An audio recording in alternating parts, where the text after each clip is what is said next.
Welcome to week 4 of Class Power and Social Inequality. Today we're going to talk about class identity and family structure. So first, let's talk about how the U.S. Census Bureau measures class identity in families. You have probably seen when you take surveys that include questions about income, and you will increasingly see these things as you get older. Income measured. You can see on this chart here that the U.S. Census Bureau breaks down class membership by income ranges. And you'll see that the middle class income range is disproportionately wide compared to the other class identities here, 45,000 to 139,999,000, which is almost a difference of $100,000. This is important because a person's life chances and outcomes differ greatly whether they're at the top of that range of middle class identity at $140,000 almost, or at the bottom at $45,000. Because we generally talk about middle class identity with this large income range, in sociology we try to break this down into subgroups that we like to call the 4 middle classes: top, satisfied, anxious, and struggling. And what we're going to talk about today as we get into family structure and class identity is how many people are in the home, how many people are working in the home, how many children are in the home, impacts where people find themselves in these 4 subsets of middle class identity. Okay, let's start with dating and marriage because that's sort of where family structure begins. On dating profiles, according to this chart here, people give a variety of preferences for what they're looking for. Oftentimes, like I have said previously, this is a result of feeling like I have individual sort of preferences about who I want to date and who I don't want to date. In reality, there's not a lot of uniqueness in those preferences because they're rooted in larger institutional socialization. So for example, smoking, education level, and race all have class implications that the user of this particular dating profile may not think of top of mind, but are informing what they want and what they don't want. Okay, once you start partnering up and thinking about having children, the number of parents in the home and the number of children in the home inform employment and subsequently class identity. Likewise, you can see in this chart here, job type informs family structure. So when you think about these two things together, the kind of job you have and subsequently how much that job pays determines how many kids you can sort of quote unquote afford to have. Considering that kids are expensive. Even if you have the best health insurance, just taking a newborn baby out of the hospital is going to cost you a couple of $1,000s. That's just in hospital bills, right? We haven't even started talking about food or diapers or any cribs and car seats and all the things that come with having a child. So that's what I mean when I say afford children. So the kind of job you have and how much it pays informs how many children you can afford.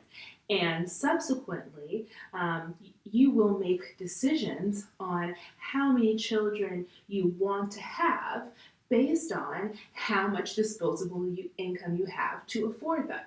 So there is this two-way relationship between family structure and size and employment.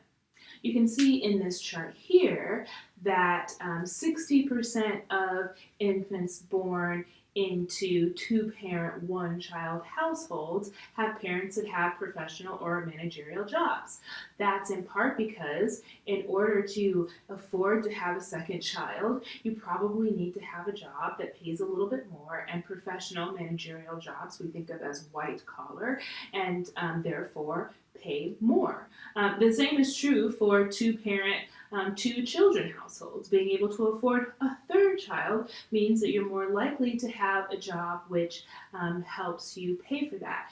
And the flip side is true as well, which is in order to afford a third child, say you weren't even planning to have that happen, you have to be able to afford it. And so maybe you weren't working a professional managerial job, but you go out and you get one once you find out you're having a third child or a second child, because you understand how your income will be affected by having that sort of extra mouth to feed. Okay, let's look at divorce rates, because one of the things that we often talk about in the United States is how high our divorce rate is, over 50%. But very seldomly do we discuss what factors go into people getting divorced. And you can see in this chart here that looks at divorce after or in the first 10 years of marriage by race and income, that people who have lower income across all of the racial groups were the most likely to get divorced. That's because money issues create a very unique and in a lot of ways debilitating kind of stress that it can be detrimental to love relationships. I'm sure that you guys have heard the phrase before, money can't buy you love, right? And oftentimes the reply is, but it can buy you happiness. I would add, it can buy you peace of mind. It can lessen your stress in a way that allows you to engage in a marriage, which is a very sort of difficult endeavor in its own right, without that additional stress of money issues, right? How are we going to pay the bills? How are we going to pay the mortgage? How are we going to afford these children that we have?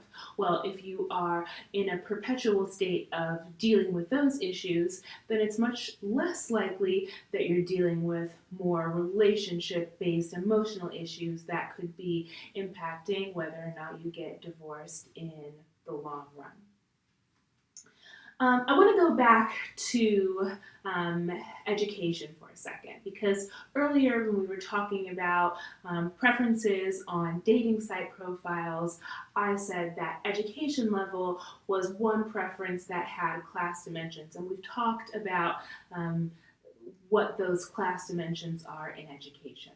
In this chart, you can see that there is a positive relationship between higher education and marriage on childhood poverty. So here you can see where I've circled that married people with college degrees only have a 1.8% rate of child poverty, meaning that's the percentage of people who have those two identity characteristics and have children who are living below the poverty line. And that's because we know the cost of education, we know the economic value of education, especially depending on the social capital that you can extract from the institution that you attended, all impact your class identity. And if, as we've seen in the last couple of charts, marriage also impacts your class identity, then it makes sense that these two things work together to tell us something really explicit about who's poor and who's not in the United States. Okay, we can't finish talking about this without mentioning that there is a gender component to this as well. Because we know that women are paid less on the dollar than men comparatively, families with working women are more likely to live in poverty. You can see in this chart here that across household type, women would be less likely to experience poverty if they were paid the same amount on the dollar as men are. But because they're not, we find women and children subsequently, because women are much more likely to be primary caregivers of children than men. So we find women and children more likely to live in poverty than men are. And in the United States, something like 40% of children are living below the poverty line right now. And that has a lot to do with how we value and compensate the labor of women. The bottom line to all of this is that family perpetuates both wealth and poverty, right? We talked about poverty. Let's look at wealth. In this chart here, you can see that rich people bear rich children who become rich adults, who have rich children of their own, who become rich adults, and so on and so forth. Just like poverty, people who are born into poverty are likely to stay in poverty, have impoverished children who grew up to be impoverished adults who have impoverished children of their own. And that is in a capitalist system that is supposed to encourage upward social mobility, moving from one class to another within your parents' lifetime or within your own lifetime, even if that's possible. But increasingly, we're seeing that that's not the case. And the millennial generation, my generation, will be the first not to out-earn or out sort of establish ourselves economically compared to our parents' generation, and that has to do again with this widening gap between the rich and the poor, and the shrinking of the ability to move up classes over time. Okay. As always, I want to leave you with a little active learning exercise. I want you to think about what your ideal family structure is for your adulthood, so post-college when you have your own family, not thinking about currently living with your parents and your siblings. What kind of class identity will you need to curate in order to make that ideal family structure a viable one for you? I want you to sort of think through that process. And then it would be really interesting to ask your parents. Get them to sort of reflect back to when they were your age. What family structure did they imagine for their futures?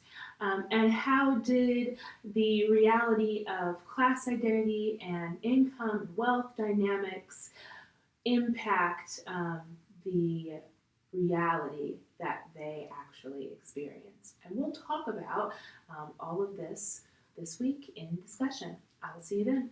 Bye-bye.